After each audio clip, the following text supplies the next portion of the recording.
So let's talk about our guys at Wham-O. Arthur Mallon, or Spud, and Richard... So 50s. Or Richard Knerr, Knerr, or Rich. So Spud and Rich had been friends since they were teenagers. They sound like they were cut from the same ilk as like Weird Al and Ward Kimball, like lovable, wholesome SoCal goofballs. Yeah. So they're from here, from LA? Yeah. I think kind of more on the east side, but yeah, mostly like that, LA County. I think one of them was from San Gabriel and the other one was from South Pasadena, if I remember correctly. Okay. They once got arrested when they were teenagers for throwing rotten oranges at each other.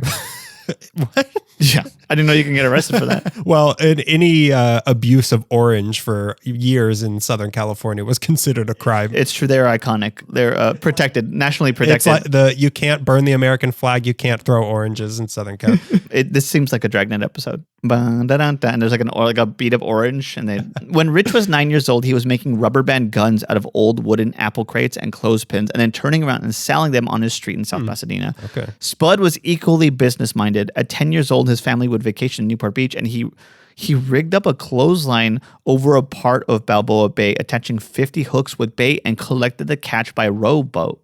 He would take the fish around town, selling halibut and bass door to door on his wagon.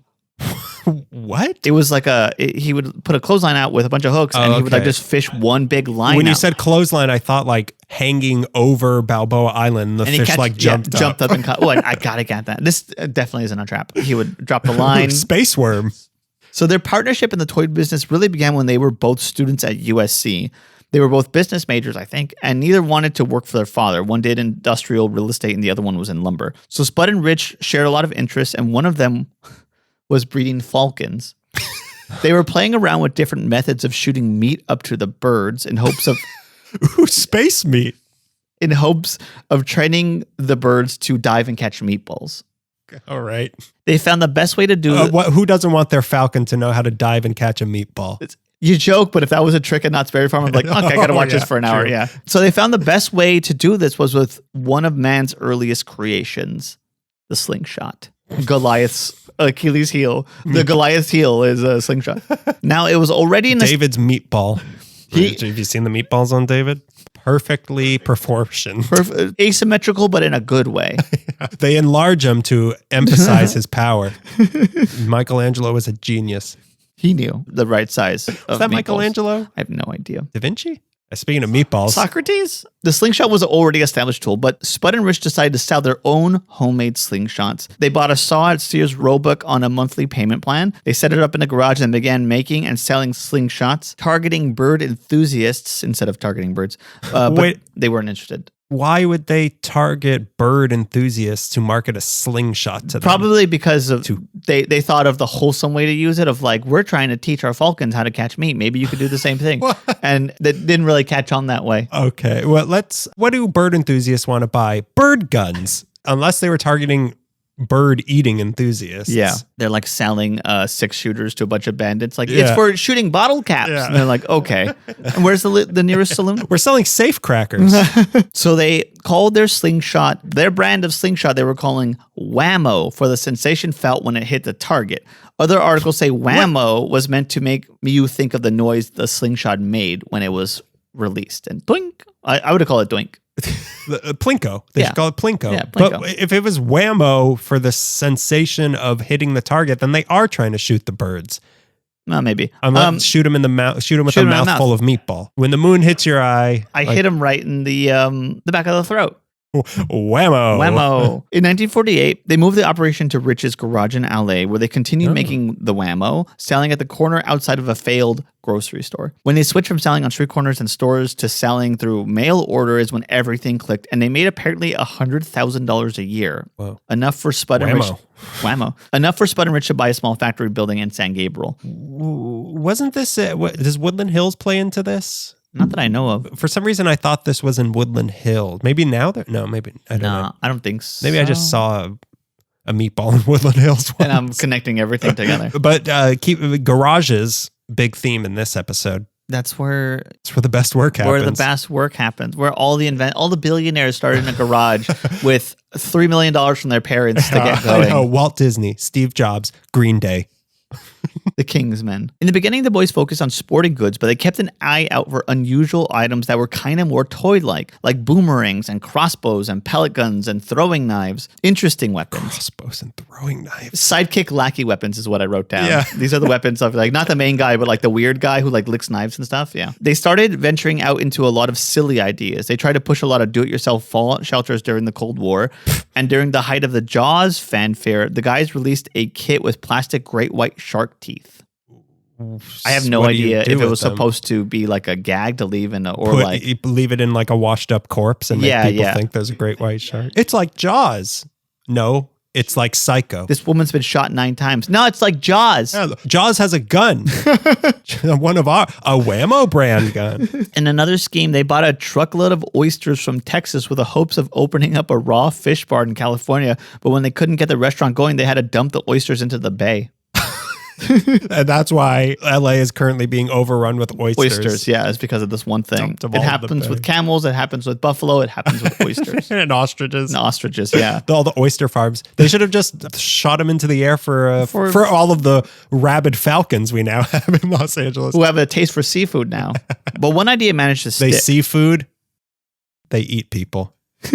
Coming this fall on NBC. Straight to Peacock. But one idea managed to... Straight to Peacock is what falcons do when they see a peacock. When they see a peacock, straight to Peacock. Well, one idea managed to stick. In 1955, the boys bought in on an idea from a building inspector living in Morro Bay named Walter Frederick Morrison, who had started throwing a cake pan around the beach and would continue developing his flying disc until it became known as a Frisbee. Wasn't it a pie? I thought it was a pie tin. It might have been Maybe pie I got tin. that from Back to the Future 3. I think he was throwing a lot of crap around. This sounds... Okay, they seem to be very throw-based, but also just taking sort of pre-existing weaponry and turning it into children's toys. It's almost like taking... I don't want to use the word folk toys, but they're sort of they've always been around. A slingshot's always been around, but now we're going to brand it. So this guy, Walter Frederick Morrison, was throwing a cake pan, pie pans around, and he initially called it a Pluto platter based on all the Mars. It was Mars fever. Mars fever going on, but they changed it to Frisbee. Now there kind of already was a flying disc being thrown around Yale that hailed... The government's been tracking it. We shut it down over New Mexico. Area 51 was built around a Frisbee. What the hell is this? God, they're so much smarter than us. They taste so much better than we do. So there was a guy at Yale throwing a flying disc. He originally came from Bridgeport, Connecticut, and his flying disc was a tin top from the Frisbee Pie Company, but it was Frisbie. That's what I know from Back to the Future 3 when he I think he prevents Doc Brown from being shot by throwing a pie tin, and then he picks it up and he's like, "Hey, Frisbee." And ZZ Top, who is also there, is like, "What? This sounds like a dream you had." And ZZ Top was there, and I didn't eat the pie, but it's Marty McFly, but it's Old West Marty. I don't know. But the train, it makes a lot of colors, but it also flies, and Biff is there, but he's stupider. And Ted Danson's wife was there. But she marries Christopher Lloyd, but Christopher Lloyd from Taxi. And then a woman sitting in the darkness is like, "Oh, it's okay. It was just a bad dream." And you're like, "Okay." And it's your mom. I woke up. This was a dream I had this morning. My mom made me feel better. Hang on. I just got to play Johnny Be Good right now. I simply have to play it. But Morrison said that it was merely a coincidence and Frisbee was actually named after the comic strip Mr. Frisbee. I don't know whose side to take here. Who's Mr. Frisbee? I have no idea. It's not Nancy and it's not Calvin and Hobbes, so what do I care? It's not the character from the one Twilight Zone episode. Oh, Hocus Pocus and Mr. Frisbee. It actually might have been that. It was around the same time. True. So maybe. Maybe that guy from the worst episode of the Twilight Zone got his own comic strip spin-off. Hey. There's plenty of the worst episodes of the Twilight Zone. But the boys, being Spud and Rich, were on the beach one day when they caught Morrison tossing the disc around, and it looked like a good time. So they bought the idea off of Morrison and began producing and selling their own. They kept saying the men were advertising geniuses, but no one mentions how that's true. Yeah. But they must have been. I know that there was ads for Frisbees, but there's nothing that from the Frisbee ad or how they dealt with it was like, oh, of course I would have bought one in 19... Yeah. But it also is weird that they're not really inventing anything. They are repurposing. They're repurposing. Things. They're keeping an eye out for interesting ideas and then buying them and branding them. Which is a type of genius. Sure. In an Elon Musk sort of way. But the Frisbee blew people's minds in 1957 when they were introduced into wholesome post-war American culture. The Great Depression is over. Hitler is dead.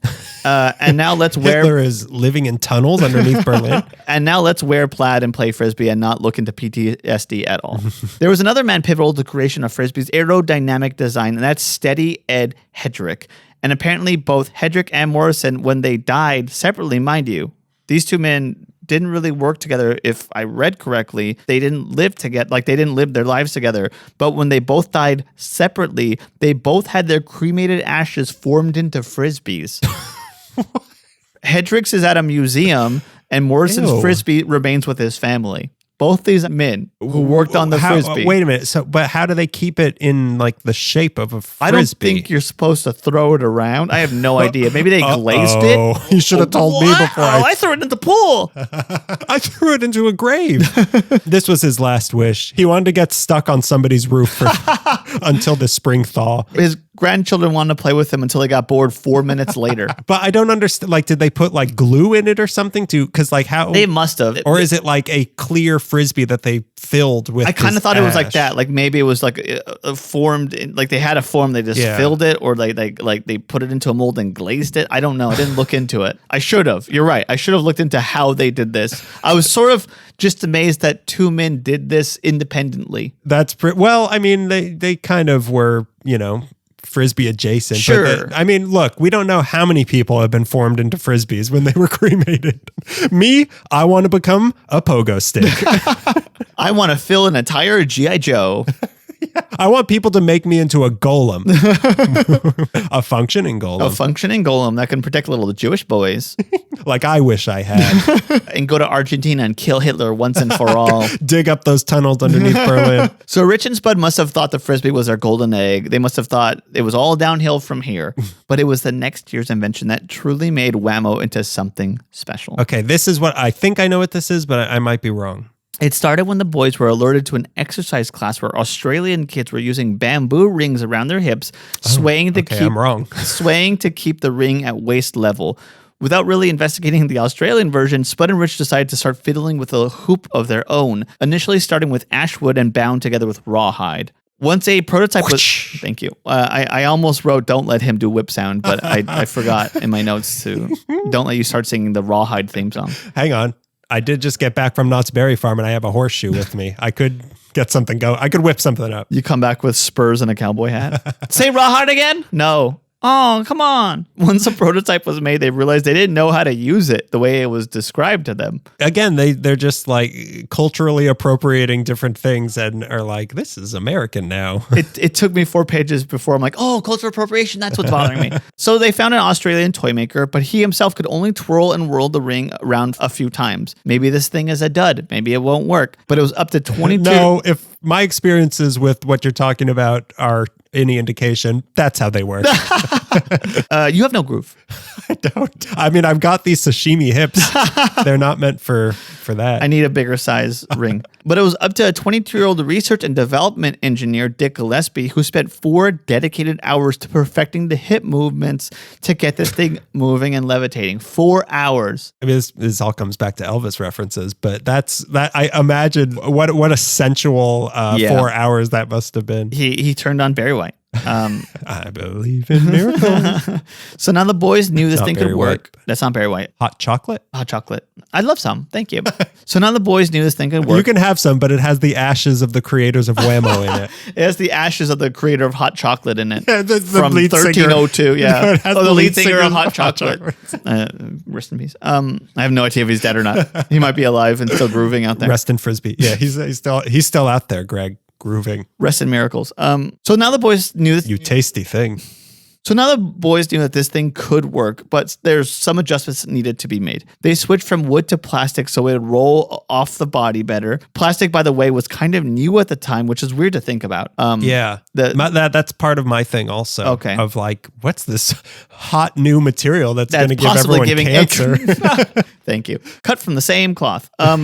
now they had you and me are going to be, when we both die. Sued by big plastic? No, when we both die, we're both going to be independently formed into, we don't know what it's going to be, but it's going to be the same thing. It's going to be the same thing. Yeah, it's for sure going to be whatever it is. Immediately, both our significant others will roll their eyes.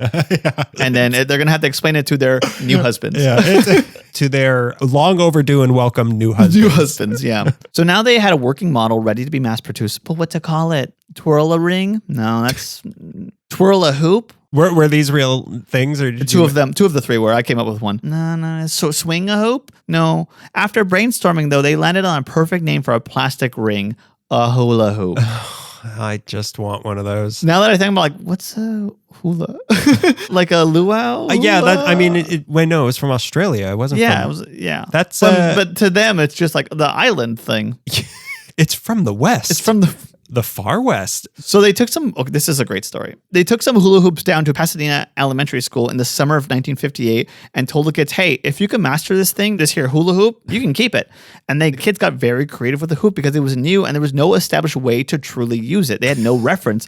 So kids were swiveling around their necks and feet, having a great time experimenting with it. And they thought, yeah, all right, maybe this thing has some life to it. Even engineer Gillespie's wife scoffed at the idea at first, but she got hooked on the hoop. And 3 months later, she climbed onto a table in New York to demonstrate the hula hoop in front of industry buyers. That was the hula hoop. That's so weird that they stole like religious. Who knows? I don't know. Who knows what it is? It's like a folk toy. They stole a thing and didn't know what to do with it, and then we're selling it. Yeah. We don't know what it is. It really shows like they just gave it to kids, and kids just figured it out. Yeah. I guess that's a good way to create a toy. But my mom, I think, used to be really good at hula. I cannot do hula. No, me neither. I don't have. It skips a generation. Your kids are going to be masters of it. Yeah, I'm not good at that. You know who really got good at it because she dedicated a lot of time is Natalie Hayes, and our friend from weird back then. Yeah, I mean, I've seen people like do it on their arms or on their ankles or I guess their neck also. Yeah. Do it anywhere. And that's the hula hoop guarantee. You could do it anywhere. Except in an enclosed space. So this hula hoop was like the Beatles on Ed Sullivan. Like it took over the planet for a while. Yeah, that's so weird that people were just doing hula hoop. Yeah. And we make fun of like the hoop with the stick that you push around. I bet when that came out, people were like, it's the same toy. Oh yeah. Now it's vertical. It's horizontal. Now you're the stick. In Baby Boom America, hoop sticks you. And that's how the baby boom happened. Too many people got sticked. Within the first 4 months of this hula hoop being out, they sold 25 million of them at $3 a piece. That's ridiculous. Wham-O was producing 20,000 hula hoops a day at plants in at least 7 countries, which included Johannesburg, Paris, and Tokyo. Such a hysteria over the hula hoop was created in Japan that the police ended up banning them. In Richard Johnson's 1958 book, American Fads, he wrote that no sensation has ever swept the country like the hula hoop. That was a year after it was, so give it a minute, dude. And it's such it's nothing. It's literally just a circle. It's a circle. As they joke in Hudsucker Proxy, it's for kids. It's just a circle on paper. Like they almost literally reinvented the wheel, and people are like, "What the hell?" Yeah, it to me is like the perfect. Okay, the hula hoop is not entirely innocent because it implies a gesture, but it's such an innocent, naive. Didn't we just go through this with Elvis? What, you all want to be banned? You all want Steve Allen to put a dog in front of you now? It is like really innocent though, and it is. We all know that post-war America was not innocent at all, but like it really does capture that late 50s, early 60s, the imagined, yeah. But it is also pretty genius of we're gonna sell 2 children. A circle made of plastic. We don't know what they're going to do with it. And we're going to make millions of dollars. And it worked. An entire fad will grow around it. It's crazy. Yeah, it really is. And it seems like a lark. It seems like any other, it's the same caliber as their other ideas, but this one just stuck. Yeah, maybe because it is so simple of literally just like stand in it, move. Instructions. Stand, move. Be groovy. But it's Get funky. It's in the same league as Twister, the game Twister. Yeah. Where it's just like you're around people and you're just having a good time and you're laughing and there's just a hula hoop around. But at least Twister has a little more like you spin the thing, you got to put the, it's literally a hula hoop, you just move your hip. Like you move your hips and keep it so up. Simple. It is very simple. And I can't do it. Because I am even simpler than a hula hoop. You have to not be simple to do a simple thing, basically. And that joy of testing out products wasn't special to the hula hoop. Every toy prototype out of Wham-O was given to the factory employees, and they were told to go home to their families and have fun with it. Report back. Teach us how to play with this. Yeah, exactly. This time it's a triangle. It stabbed my husband and son at the same time. The atmosphere at Wham-O was incredibly casual. Workers called their bosses Rich and Spud. Rich and Spud loathed the idea of being stuck behind the desk all day. They were known to play darts, fool around with their own toys as they chatted. Sometimes a casual tossing of the ball became a workplace challenge. I bet you can't hit that. I bet I could throw it farther than you. Just tossing a ball around, suddenly like everyone's involved and like, what's this going on? Well, we're seeing if he could beat him. And meanwhile, there's like a bunch of defective hula hoops coming off the production line. Reading about Wham-O Factory, it was like a kid's idea of running a toy factory. Wham-O's factory was often lovingly referred to as the fun house. The Frisbee and the hula hoop were followed by another silly fun time amusement. This idea came from Robert Carrier in 1960 when he came home from work to find his 10-year-old son and his friends using a water hose on the painted concrete of the driveway to slide across. Oh. His invention would be less painful. Oh. It was Are you sure? Is that possible? That's what I sued them over. The idea, and that's why I have no front skin. This idea would be 1961's slip and slide. Have you ever used a slip and slide? Unfortunately, no, I've never, because I lived in Echo Park on a hill. So slip and slide, it would have been more fun or dangerous. It's a death sentence. Yeah. The only time I've used a slip and slide is in my aunt and uncle's backyard, who are probably listening to this. Yeah, and because they have and the lawsuit will be coming, but really big backyard. Yeah. And it's what area? In Westchester, New York. Okay.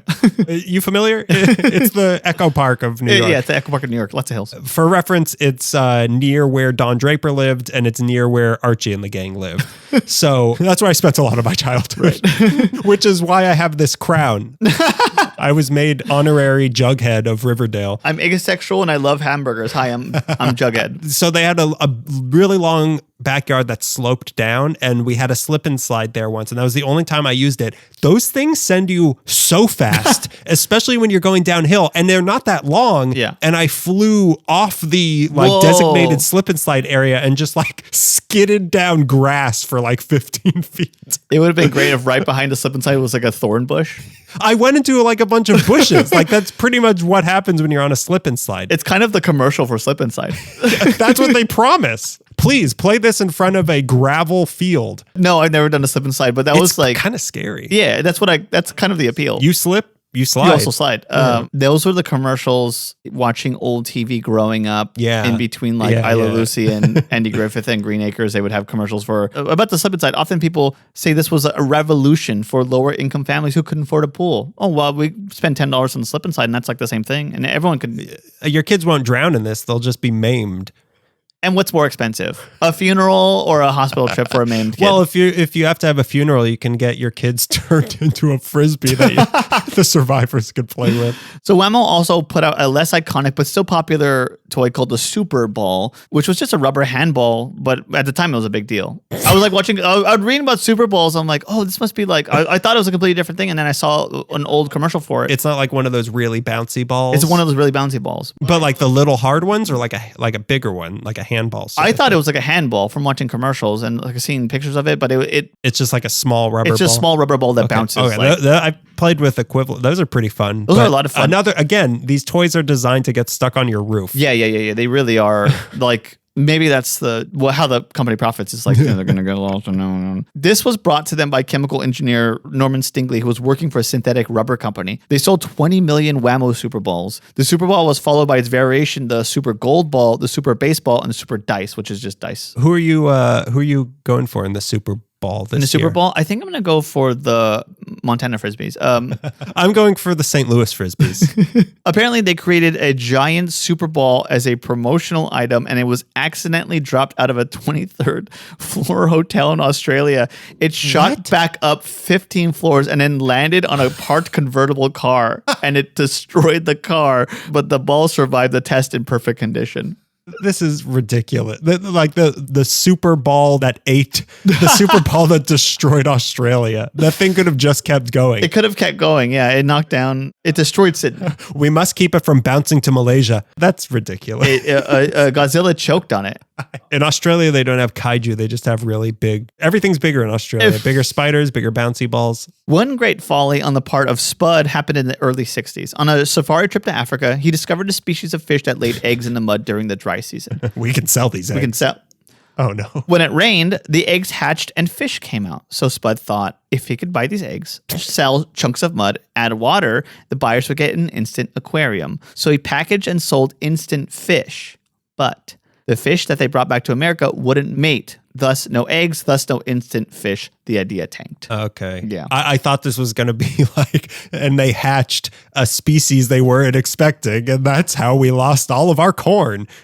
That's what happened to the Tasmanian devil.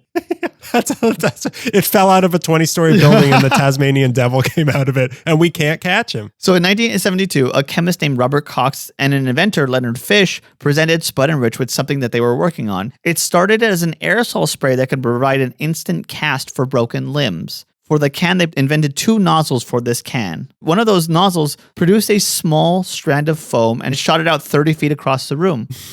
Fish and Cox presented this to Spud and Rich as silly string. So silly string was supposed to be... It wasn't supposed to be. It had a second purpose. Okay. And the second purpose, the military also uses this foam to detect tripwires for booby traps. Oh, God. The instant casting doesn't work, but I've seen that in a movie and it looked pretty cool. Nurse, he's bleeding out. Get me the silly string. Give me the silly string. It won't save his life, but it'll give him one last moment of joy. One last belly laugh, which is what he's bleeding from. Terminal belly laugh. I love silly string is so much fun. It is fun, and it's stupid fun. It is, and it's probably so bad for the environment. Oh, yeah, it's so much. And it tastes great, doesn't it? And not only is it bad for the environment, but it tastes good too. Used by the military, also was banned in many cities, including Hollywood on Halloween 2004. Right, yeah. It's just... It's a nuisance. Well, like everything they've made, it's a public nuisance. It's a public nuisance. It's a gremlin toy. It's something for mischief makers to create mischief. It's very mischievous. This is almost like not everything, but it seems like this is like this company is targeted towards the Bart Simpsons. The Bart Simpsons of the world, yeah, which was cute in the 60s, and now it's. But Dennis the Menace grows up. Truer words have never been said. As I once squeezed into a bit, you either die Dennis the Menace or you live long enough to become Mr. Wilson. Now I don't do comedy anymore. And on that, and thanks. I tip your waiter. In 1971, Wham-O purchased the license of a design of a lightweight foam board from Tom Morey, who came up with this idea in his backyard. Wham-O would sell them as boogie boards. Around the same time, Wham-O was selling their own hacky sacks thanks to John Stahlberger, who himself had learned the game from a friend, Mike Marshall, who he himself had learned the game from an unnamed Native American he knew on the Army base. I was going to say, this probably is how does this go back? Some like sacred tribal thing, and let's put a Wham-O on it. We'll put a Wham-O hacky sacks will go out to every kid in America. Every white kid in America. White kid. Like the Frisbee and the hula hoop, it was already an established folksy game that Wham-O had repackaged in mid-century American culture and introduced as a fad, and when the fad faded, they entered the realm of novelty American pastime. Right. Until fish got really popular.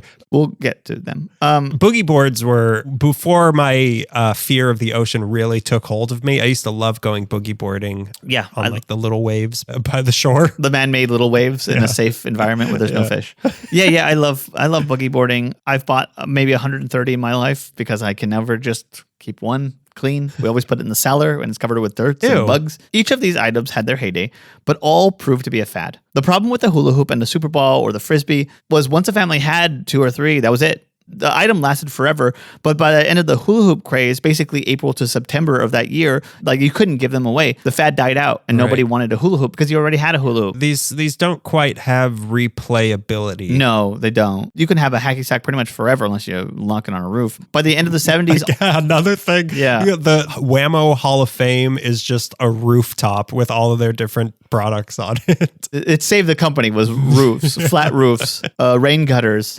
So all the fads pretty much died out by the end of the 70s. All these fads were just done. In 1982, Rich and Spud were ready to retire. What was the toy you were waiting for? I was thinking they made pogo sticks. They didn't make pogo sticks. Okay. It lines up, though. It does certainly line up, yeah. I imagine this was how the Raja of India used to get around. And they're inventors of springs. But yeah, I thought they did pogo sticks. No, which is why I kept bringing up pogo sticks. I thought Mattel came up with, I thought your thing came up with pogo sticks. No. I don't know who. This is our new investigative podcast. Who came up with pogo sticks? Richard Nixon. Also Area 51. So in 1982, Rich and Spud were ready to retire. They sold Wham-O for $12 million to Kransco Group. Then Wham-O was 1982. Yeah. That name sounds familiar. Kransco. And then Wham-O was upended when Mattel bought Kransco. Huh. It wasn't long after Kransco purchased the Wham-O that they shifted most of the production to Mexico and laid off a great deal of employees and hired temps instead. By the time that doesn't sound like Mattel. By the time Mattel took over, the Wham-O Funhouse factory in Gabriel was no more. Over the years since the purchase, the employees dropped from 1,000 to 20, with many of the suites and offices completely abandoned. The history of the hula hoop got reimagined completely for the Coen Brothers movie The Hudsucker Proxy, for kids. Arthur Spud Mellon died in 2002. Richard Rich Nur died in 2008. In 1997, Wham-O became independent from Mattel when a group of investors bought the company, and in 2006, it was purchased by Cornerstone, a group from China located in Emeryville. They were making a decent amount of money at that point, and then it was sold to a Hong Kong toy-making company called Grand Toys for $35 million in cash. In 2016, it was finally sold to Intersport and Stallion Sport Limited, and the company has been limping over a decade now. Digital age really kicked the company in the ass, and now more than ever, it seems like... not. Although I could see people getting into these things during the pandemic. Yeah, like the hula hoop, like there are fans, like I was saying, Natalie Hazen, like there are fans of like a subculture of people who like love hula hoop. Like Frisbees and hacky sacks kind of will never go out of style at colleges, but like there also isn't like there isn't a big... Drum circles, especially like Frisbee, they built a whole sport around it. Yeah, exactly, yeah. And hacky sack, I imagine there's competitive sacking. That's what billionaires do to companies. It seems that's what they do to their employees in the British sense. The British sense, yeah. How many can you sack before Christmas? Before Christmas. And now more than ever, the items seem like retro novelties or even worse, antiquities. A new president, Todd Richards, took over, and he's really trying hard to breathe life into Wham-O. That year, 2017, Wham-O sent out ambassadors to Coachella, handing out handing out hacky sacks. And I read a note somewhere. I don't know what this means. They were legally required to be present for the band Fish to perform, and I don't know if that's a joke or not. Hey, if I made that joke earlier, it can't be real. It enters into the realm of possibilities. I mean, it is. You can't have one without the other. You can't have a Fish concert without a hacky sack breaking out. The idea was to update the toy's image from college. They also went to Falconchella and started marketing slingshots. Not happy about the idea? Falcons. The idea was to update the toy's image from college jam band sport toy to modern hipster accessory, which hipsters are just richer hippies. Richsters, yeah. Rippies. No, yeah, Rippies. You almost got it. Wham-O also had a promotional treasure hunt where they hid Frisbees around the South Bay in Venice and leaked out clues where to find them. And they're also working on app versions of all their toys, like an app version of Frisbee. What? Like you throw, like Frisbee Go. You make, yeah, exactly. Or like you make a motion like a Frisbee, and then someone else with another phone will catch it. Okay. It seems almost easier to play Frisbee. It seems like a recipe for people to be throwing their phones accidentally. Throw their phones into the water, yeah, near the ocean. In all sincerity, I hope it goes well for them because their novelty toys are fun and can still be appreciated as more people are trying to part with their phones and live outside again. Yeah.